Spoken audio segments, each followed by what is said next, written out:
Sorry about that, guys. Okay, I'm gonna make this part 2 of my little Jesus talk. Alright, so something else that I experienced.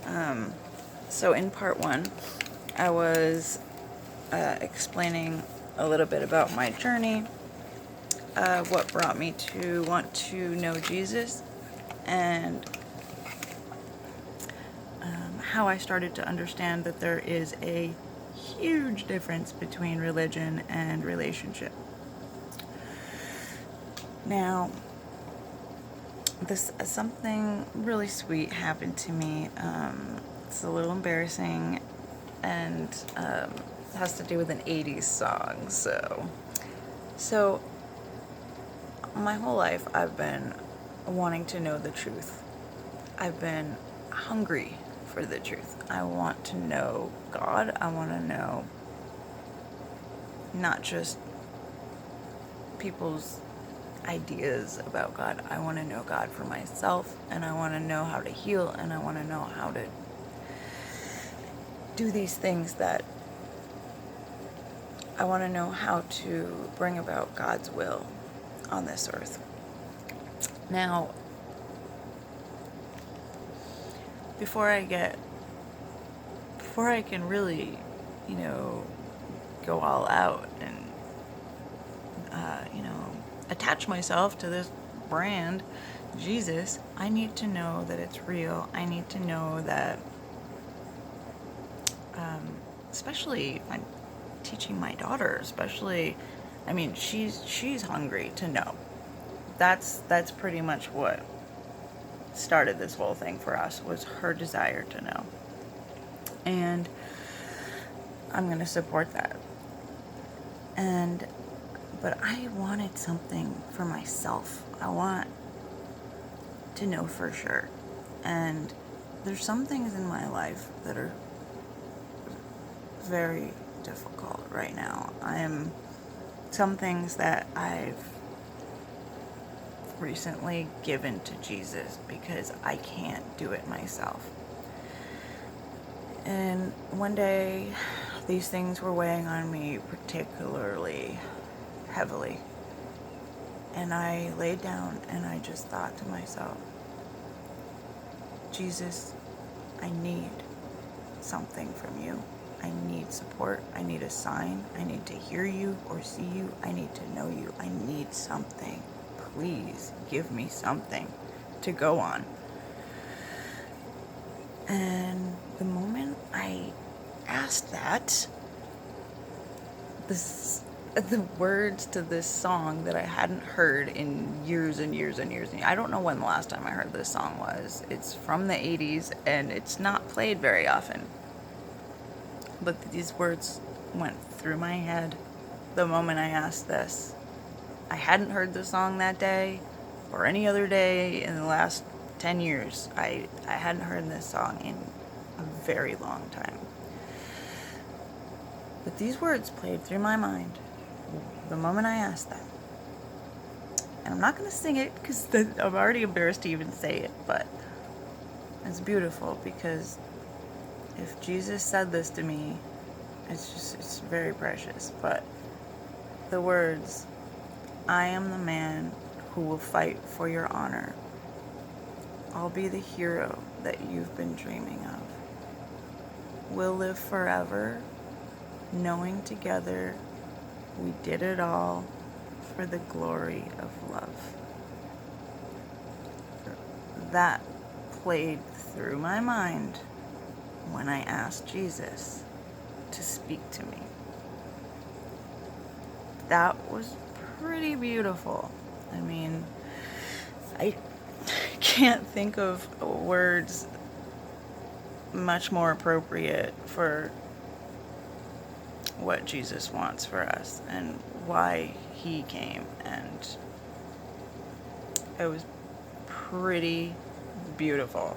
I looked up the song, and the rest of the words to the song are just as beautiful and just as fitting. But so that was kind of cool. That's the kind of thing, though, that you could, in my logical mind I could totally brush off as whatever. Very beautiful experience though, and I treasure that. I really do. But something that happened to me that I cannot brush off and is super, super tangible. So I told you that I have been involved in energy healing, and it's something that I really am passionate about. I've seen results, and it's so satisfying to help someone who you love, especially, but helping anyone in pain is pretty satisfying. But this was the evening, one night my daughter was sick, and she had a fever. I don't like to give her medicine for a fever unless it's like dangerously high. What's up with my makeup? Sorry. I don't like to give her medicine unless her fever is dangerously high, because I feel like fevers are there for a reason. Your body is trying to fight something, and I don't want to get in the way of that. The fever was not dangerously high, but it was high. And I love my daughter so intensely. Anytime she's sick, I get really worried and can't focus on anything else. And she was very uncomfortable with her breathing. She was stuffed up. She was having a hard time getting to sleep, and the fever, and it was just so sad. I couldn't do anything but try and heal her. So I had my hands over her. And this was one of the first times that I asked Jesus to come in and assist with healing. I asked Jesus to put his hands on mine. I asked Jesus to invite the Holy Spirit. I was laying in bed with her, holding my hands over her, doing this, and I don't know how long it was. It was for quite a while. And I think she had fallen asleep at this point, and all of a sudden I felt the most intense healing. I mean, I've felt it before going through my hands, especially with reconnective healing. That's pretty tangible, but this was different. This was very powerful, so powerful that I could feel her getting healed. I could literally feel her getting healed, and I could feel the power coming from me, going into her, and coming back into me. That's how powerful it was. The most beautiful feeling. And what ran through my mind at that point was, thank you. Thank you. This is so tangible. This is so beautiful. Thank you, thank you, thank you. What ran through my mind was, this is such powerful confirmation. Like, this is what I've been waiting for. That was how powerful this was. This was divine. This was divine healing. This was an amazing experience. And why would I want to do healing any other way from now on? I will only do healing from now on with Jesus, because it was the most amazing experience. It was beautiful. And yes, my daughter was instantly healed. Her fever disappeared. The next morning, she even went to school. She was fine. I mean, I didn't have to even check. Like, obviously I did check, but I didn't have to. I knew she was. I could feel it happening. It was that tangible. It was beautiful. So, those are my experiences so far on this walk, and I'm hoping that they get even more and more beautiful. One thing though. So, I know Christians are very divided on the topic of healing, which is very weird to me because learning about what Jesus did and what he said about healing. So it's interesting to me because Jesus, he was a healer. Jesus healed the sick, raised the dead, cleansed the lepers, all that stuff. He healed people. And here, I'll read something that he said, word for word. In most solemn truth, this is from John 14. In most solemn truth, I tell you that he who trusts in me, the things which I do, he shall also do, or he shall do also. And greater things than these he shall do, because I am going to the Father. So basically saying that he's going to heaven to be with the Father, to be with God. So people that believe in him need to take up the torch and do his work and heal. This is why I'm a little confused about why some Christians, including the church that I've been taking my daughter to, the pastor, I had a conversation with the pastor, and there's a lot of fear and a lot of almost like, I don't want to say a little condemnation, embarrassment, and fear about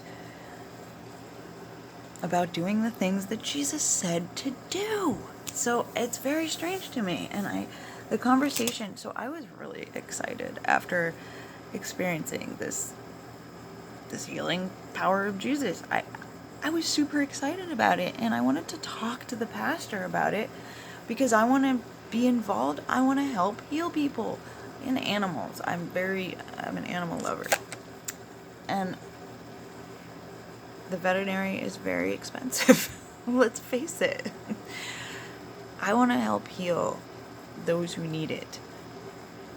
Jesus did miracles, and he said that we can do them too. He wants us to, because he's not here right now.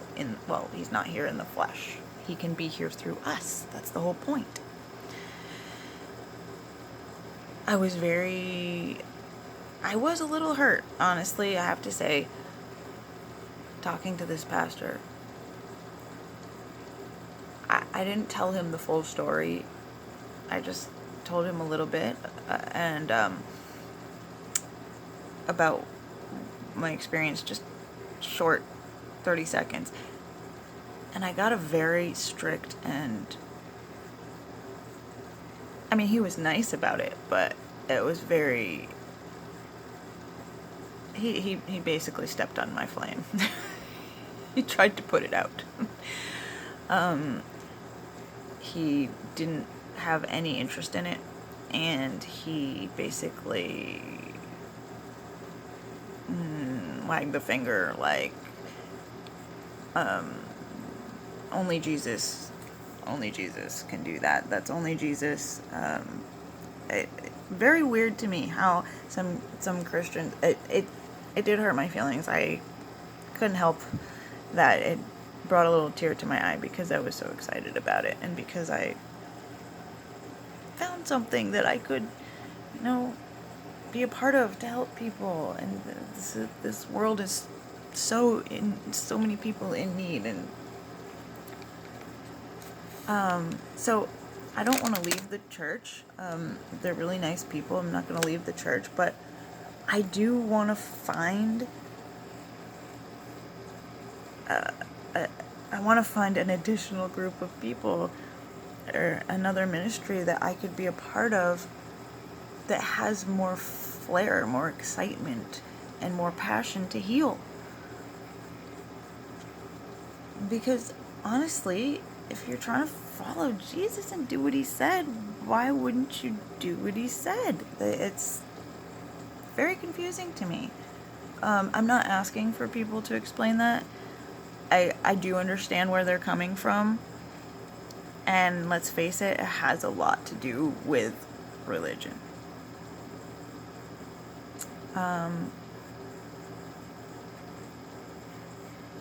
So what I do want, though, if anyone is interested in responding or talking to me, I would love to hear other people's experiences.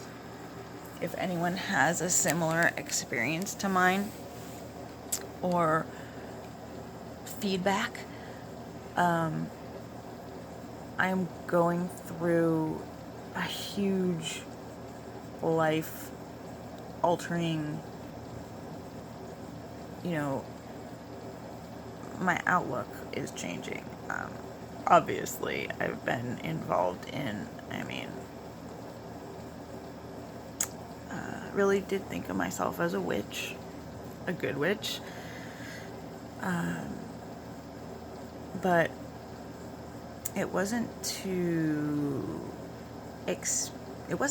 gain power or have power over anyone. I really wanted to heal and learn how to heal.